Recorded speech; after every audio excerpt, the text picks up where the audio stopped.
Bonjour à tous, j'espère que vous allez bien et bienvenue dans la chaîne des mathématiques faciles. Et nous allons aborder aujourd'hui la factorisation sur les facteurs communs. Dans la précédente vidéo, nous avons vu la technique de factorisation avec des identités remarquables. Et ici, nous allons aborder la technique avec les facteurs communs.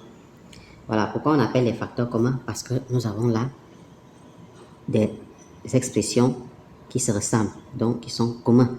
Ok? Voilà.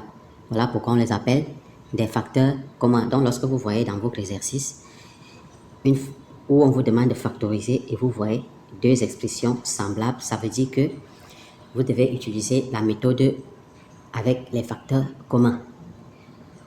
Ok. Donc, je vais vous montrer un exemple avec les nombres réels pour que ça soit beaucoup plus évident. Donc, ici, je vais faire le calcul. 5 fois 3 plus 5 fois 2. Voilà, lorsqu'on vous demande de calculer par exemple ceci, vous allez faire de manière naturelle comme ceci. Vous multipliez d'abord le premier avec le second, ça va faire 15. Et vous multipliez également ça fois ça va faire 10. Et vous additionnez les deux. Les deux vous font 25. Ok. Maintenant, je vais vous montrer une autre technique à l'aide des facteurs communs comme nous allons voir tout à l'heure. Et qu'est-ce que nous remarquons dans cette expression? Nous remarquons que de part et d'autre de notre signe plus, nous avons des multiplications. Et ces multiplications-là portent un même facteur. Ok?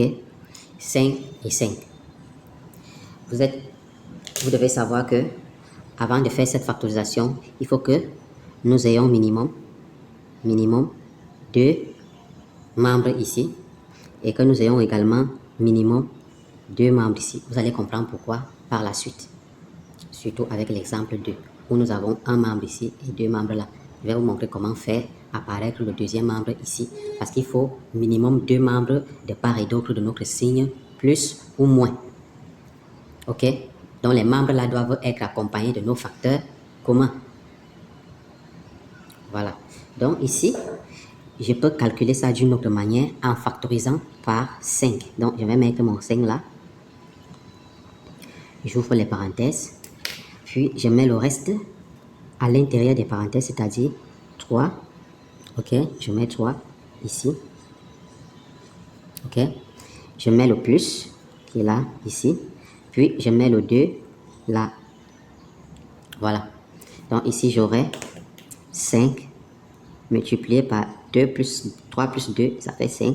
Et le tout fait 25. Vous voyez que ça donne la même chose. Ok? Ça veut dire que la technique-ci est toujours juste. Et c'est cette technique-là que nous allons utiliser dans nos deux exemples. Donc, nous allons passer à la correction de l'exemple 1. Donc, tout comme ici en bas, on a minimum deux membres de part et d'autre de notre signe plus. Et à l'intérieur, nous avons un facteur commun dans les deux parties. Ok?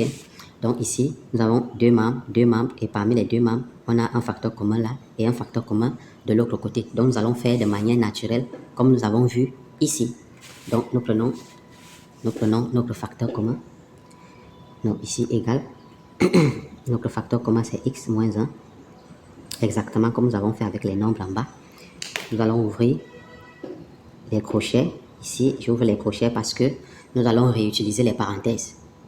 Ok? Donc, c'est pour différencier la parenthèse et le crochet. Donc ici, nous allons mettre le premier membre qui est 5x plus 3. Et nous allons mettre le plus. Puis, nous allons mettre le dernier membre qui est 2x moins 5. Et nous fermons les crochets. Vous avez vu exactement comme ici. Voilà. Donc, nous allons continuer. Le facteur commun ne change pas jusqu'à la fin. Puis, nous ouvrons, nous essayons d'arranger ce qui est à l'intérieur. Ça va faire 5x plus 3 plus 2x moins 5. Ok? Voilà. Ici, à l'intérieur, nous allons effectuer les x entre eux. Puis, les réels entre eux. Donc, ici, nous aurons x moins 1. Facteur. 5x plus 2x, ça fait 7x. Et plus 3 moins 5, ça fait moins 2. Voilà la factorisation. Pour l'exemple 1. Exactement comme nous avons fait ici. Voilà. Donc, tout le travail qui consistait dans cet exemple, c'est juste calculer et réduire ce qu'il y a ici à l'intérieur des crochets. C'était tout ça, notre travail. Ok. Nous allons passer au deuxième exemple. Ici, sur l'exemple, si on a un problème, nous avons un membre ici et deux membres là, de part et d'autre de notre signe moins. Donc, ce que nous avons fait, c'est d'ajouter un membre ici qui va accompagner notre facteur commun, parce que notre facteur commun, le voici. Donc, nous allons accompagner un facteur commun avec un candidat.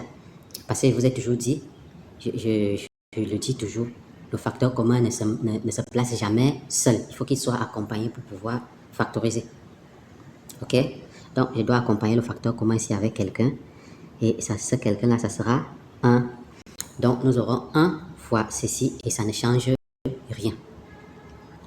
Et vous allez voir l'impact que le 1 aura lors de ma factorisation. Donc, allons-y. Nous avons déjà deux membres ici et deux membres là. Okay? Tous les facteurs communs sont accompagnés d'au moins un candidat. Voilà. Donc, ici, j'ai mon facteur commun. Je commence par l'écrit ici. J'ouvre les crochets.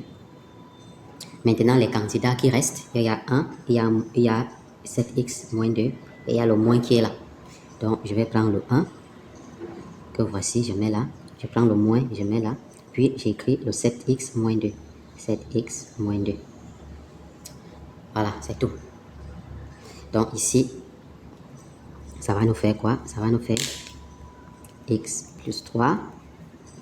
Nous ouvrons les parenthèses, ça va faire 1 moins. Ici, nous aurons moins 7x.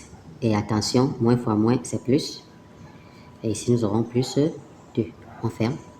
Donc, et à la fin, notre b va nous donner x plus 3 facteur de, nous effectuons ce calcul, 2 plus 2, 1 plus 2, ça fait 3, moins 7x. Voilà. Donc, voici notre réponse. Vous pouvez aussi écrire moins 7x plus 3, c'est la même chose. Ne vous embrouillez pas. Voilà notre réponse B. Donc, tout ce qu'il faut retenir, c'est cette méthode-ci. OK?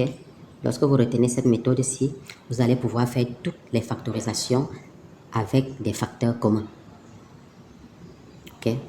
Donc, merci d'avoir suivi et je vous invite à faire des exercices à l'aide des qui demandent la technique à l'aide des facteurs communs. Et quant à moi, je vous dis à bientôt pour la nouvelle vidéo.